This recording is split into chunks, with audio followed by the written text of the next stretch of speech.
तो दोस्तों, एकता देवी जिसकी उम्र 27 वर्ष थी, जिसको प्राइवेट स्कूल में पढ़ाने का बहुत ही शौक थी, क्योंकि वो पढ़ाई लिखाई बहुत ज़्यादा कर चुकी थी। अब घर की गरीबी स्थिति होने के कारण वो भी चाह रहे थे कि घर में कुछ पैसे बाहर से मिल जाए। उन्होंने एग्ज़ाम दिया। एग्ज़ाम में पास होने के बाद गांव के पास के गांव में 2 किलोमीटर दूरी पर इसकी टीचरिंग की नौकरी लग जाती है और ये 12वीं क्लास के लड़कों को पढ़ाने का काम कर रही थी। 12वीं क्लास में 2 लड़के, एक साल फेल हो चुका था, जिसकी उम्र लगभग 19 वर्ष था, जिसका नाम था मुकेश और नीरज। ये काफ़ी शरारती लड़के थे एक दिन। लेकिन जो मैडम थी एकता देवी, जिसकी उम्र लगभग 27 वर्ष थी, इस मैडम को ये दोनों ने अपने प्यार के जाल में इस कदर फंसा लिया था। इसके साथ एक दिन नहीं, 2 दिन नहीं, 3 दिन नहीं, कई दिनों तक इसके साथ रेप करता है, बलात्कार करता है। लेकिन मैडम की ऐसी मजबूरी थी जिसके कारण चाह कर भी किसी को बता नहीं पा रही थी और इन लड़कों के साथ संबंध बनाने के लिए मैडम भी तैयार हो गई थी। लेकिन इन तीनों का नसीब ऐसा खराब था, एक दिन होटल में 2 लड़के के साथ इस मैडम को पकड़ लिया जाता है। पुलिस का रेड होता है और तीनों की नसीब इतना ही खराब था कि तीनों को पुलिस ने पकड़ लिया। उसके बाद जो हुआ दोस्तों, उसको जानकर भी आप भी हैरान हो जाएंगे। इस रोचक कहानी को जानने के लिए हमारे कहानी को अंत तक जरूर देखिएगा, सुनिएगा और चैनल को लाइक करके सब्सक्राइब जरूर कर लीजिएगा। तो दोस्तों, ये कहानी सुनाने जा रहा हूँ। हरियाणा का एक जिला लगता है फरीदाबाद, और फरीदाबाद का एक कॉलोनी लगता है, जिस कॉलोनी का नाम है एकता कॉलोनी, जिसमें मकान नंबर होता है 56/135। वहाँ में रहने वाले 2 परिवार था, 2 लोगों का एक ही परिवार था, जिसमें एकता देवी जिसकी उम्र 27 वर्ष थी, उसका पति रघु जिसकी उम्र 31 वर्ष था। ये 2 लोगों का परिवार होता है मेरे दोस्त। लेकिन जो रघु होता है एक प्राइवेट कंपनी में काम कर रहा होता है, जिसके पैसों से घर का खर्च पानी चलाना काफी संभव नहीं था, जिसके कारण एक दिन एकता देवी जो होती है वो अपने पति से कहने लगता है कि आप एक काम करो, पशु का काम करो, पशु लेन देन का काम करो, इसमें प्रॉफिट ज़्यादा है, प्रॉफिट ज़्यादा होगा तो पैसा भी आना ज़्यादा शुरू हो जाए। तो एकता देवी और रघु मिलकर एक प्राइवेट बैंक से लोन लेता है 3 लाख का। लोन लेने के बाद जो रघु होता है बाहर देश चला जाता है, दूसरे देश चला जाता है, प्रदेश चला जाता है, जहाँ शहर में जाकर ये पशु का लेन देन करना शुरू कर देता है, जिससे मुनाफा धीरे धीरे आना शुरू हो गया था। अब एक दिन जो एकता देवी होता है उसके मन में ये ख्याल आता है, क्यों ना मैं भी पढ़ी लिखी हूँ, कोई प्राइवेट नौकरी मिल जाए या स्कूल में नौकरी मिल जाए तो कहीं ना कहीं मेरे घर का खर्चे के लिए और बेहद ही आसान हो जाएगी। ये सोच कर पास के ही गांव में ये एक इंटरव्यू देने के लिए आती है, और इंटरव्यू देने के बाद इसकी सिलेक्शन वहाँ पर हो जाती है, क्योंकि एकता देवी जो थी वो पढ़ी लिखी थी, जिसके कारण वहाँ प्राइवेट स्कूल में एक टीचर की बहुत ही ज़रूरत थी, जिसके कारण एकता देवी वहाँ सेलेक्ट हो जाती है। और अगले ही दिन से सुबह 9 बजे से 3 बजे इसका ड्यूटी लग जाती है। ड्यूटी लगने के बाद दोस्तों ये सुबह 9 बजे अपने घर से 8:30 बजे निकल जाती थी और करीबन 3:30 बजे घर को वापस आती थी। रोज की तरह डेली इसका रूटीन चल रहा होता है। तभी एक दिन करीबन 15 दिन होने के बाद 12वीं क्लास में जैसे ही वहाँ पर क्लास ले रही होती है मैडम, वहाँ का 2 ऐसे लड़के होते हैं जो काफ़ी बदमाश थे, जो 1 सालों से फेल हो चुका था, जिसका नाम था मुकेश और नीरज। जब मैडम उस क्लास में कभी ये दोनों लड़के वहाँ बदमाशी कर रहा होता है, तभी मैडम की नज़र उस दोनों लड़के को पड़ जाती है, और पढ़ने के बाद जो मैडम थे उसको डंडे से मारने लगती है, क्योंकि अभी क्लास का समय है, यहाँ पे हंसी मजाक का बिल्कुल समय नहीं है। ये बात कहीं ना कहीं दोनों के लड़के के मन में बैठ जाता है और ये लोग सोचने लगता है बदला लेने के बारे में। लेकिन जैसे ही 1-2 दिन गुजर जाने के बाद दोस्तों, लड़का दोनों घर पे जाता है। घर में जाने के बाद अपने मम्मी पापा से कहने लगता है, क्यों नहीं हम ट्यूशन शुरू करें ताकि हमारी पढ़ाई और सुधार हो। ये सुनकर उसके मम्मी पापा तैयार हो जाता है। तैयार होने के बाद ये जो मैडम होती है एकता देवी, उसके पास चली जाती है। जाने के बाद इसे बातचीत करता है। बातचीत करने के बाद इसे 4000 महीने की तनख्वाह के हिसाब से अपने घर पर बुलाती है। नीरज का जो मम्मी पापा होता है वो अपने घर पर बुलाता है, कहने लगता है कि मेरे घर में एक रूम खाली है, उस रूम पर आप ये दोनों लड़के को पढ़ा सकती हो। मैडम को भी, एकता देवी को भी पैसे की ज़रूरत है, जिसके कारण ये तैयार हो जाती है। तैयार होने के बाद ये धीरे धीरे करीब 15 से 20 दिनों तक पढ़ाने के लिए सुबह शाम का समय 5:30 बजे करीबन ये इसके घर आना जाना करती थी। समय धीरे धीरे आगे बढ़ रहा होता मेरे दोस्त। लेकिन एक दिन ऐसा समय आता है कि नीरज का जो मम्मी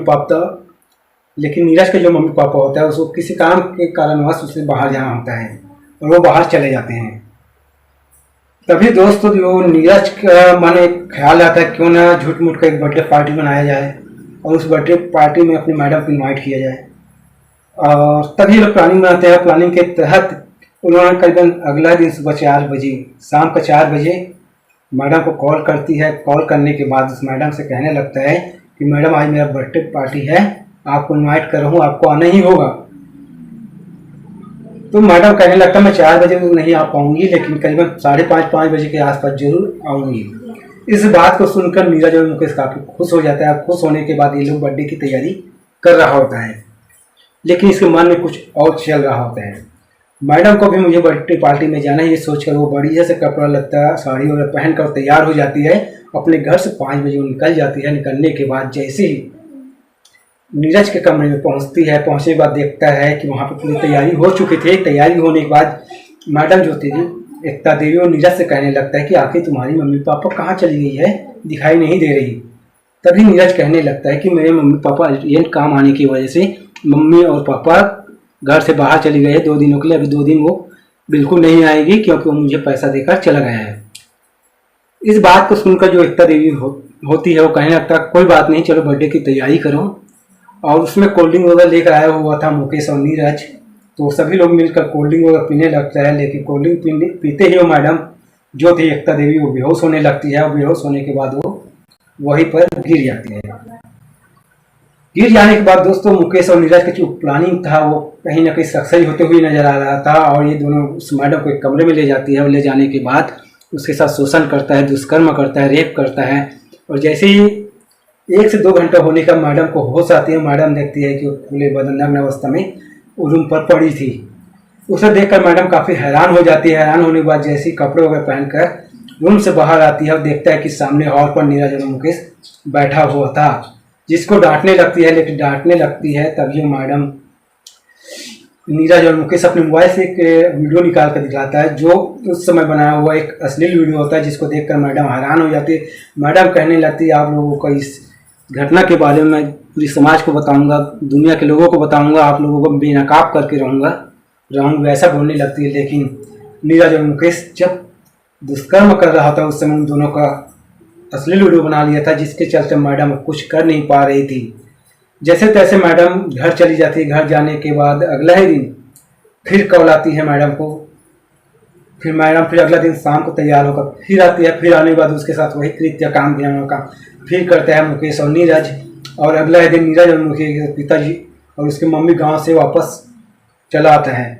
आने के बाद दोस्तों अगला दिन उन लोगों को टाइम नहीं मिल पा रहा था, जगह नहीं मिल पा रहा था संबंध बनाने के लिए। फिर भी ये लोग जो नीरज और मुकेश काफ़ी चालाक था, और चालाक होने की वजह से वो मैडम को कॉल करता है। कॉल करने के बाद मैडम से डिमांड करने लगती है कि मैडम हमें 10,000 रुपये पैसा चाहिए, कुछ कारणवश अगर पैसा नहीं दोगे तो वीडियो यूट्यूब या सोशल मीडिया पर अपलोड कर दी जाएगी। इस बात को सुनकर मैडम डर जाती है और 10,000 रुपये नगद उन लोगों को दे देता है। अब देने के बाद ये लोगों के मन में बहुत सारे सवाल उठते हैं और ये लोग सोचते हैं क्यों ना हम बाहर एक होटल में रूम ले ले और उस रूम पर इस मैडम को इन्वाइट किया जाए, ताकि हमारा जो काम है वो निरंतर चलते रहे। फिर ऐसा ही होता है दोस्तों। अगला दिन ये लोग दोनों मिलकर एक बाहर होटल में कमरे ले लेता है। कमरे लेने के बाद मैडम को कॉल करता है। मैडम कॉल रिसीव करता है। मैडम आने के लिए मना कर रही थी। तभी मैडम का ये लोग कहता है कि अगर तुम नहीं आओगे तो तुम्हारी इस वीडियो को अपलोड कर दिया जाएगा यूट्यूब या सोशल मीडिया पर। इस बात को सुनकर जो एकता देवी काफ़ी परेशान हो चुकी थी, वो कहने लगता है अपने पति रघु से कि मेरा फैमिली के कुछ बर्थडे पार्टी है, मुझे इनवाइट किया है, मुझे अर्जेंट जाना है, मुझे आने में करीबन 10 से 11 बजे रात हो सकती है। इस बात को सुनकर रघु उसको जाने दे देती है, क्योंकि रघु को कुछ पता नहीं था। मैडम अगला दिन उसी रात को शाम को होटल पहुंचती। होटल पहुंचने के बाद दोनों लड़का उसके साथ मिलकर रेप करता है, बलात्कार करता है। मैडम चीख रही थी, चिल्ला रही थी, लेकिन चाह कर भी मैडम कुछ नहीं कर पा रही थी, क्योंकि उसकी मजबूरी ये थी कि उस लड़के के मोबाइल में असली वीडियो बना रहा था। असली वीडियो उसके मोबाइल पे अपलोड था, जिसके चलते मैडम कुछ नहीं कर पा रही थी। लेकिन नसीब इन तीनों का उस दिन इतना ही खराब था कि उस दिन उस होटल में रेड होने वाला था। और जैसे ही पुलिस का रेड होता है, इन तीनों दो लड़के उस मैडम को उस होटल में एक कमरे में पकड़ लेती है पुलिस। पकड़ने के बाद पुलिस तीनों को थाने ले जाती। थाने ले जाने के बाद मैडम अपनी आप बीती बताती है, लेकिन पुलिस कहाँ मानने वाला था।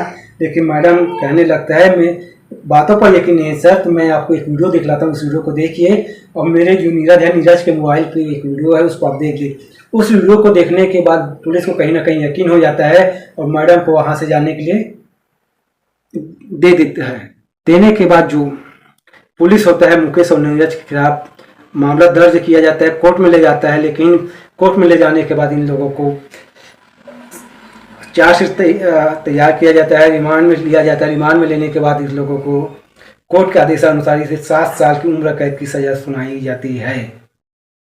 तो दोस्तों, इस कहानी को सुनाने का उद्देश्य हमारा ये नहीं है किसी की भावनाओं को ठेस पहुंचाना, बल्कि आपको सतर्क करना, जागरूक करना, ताकि आप भी जागरूक रहें। आपके साथ भी कभी भी कुछ भी हो सकता है।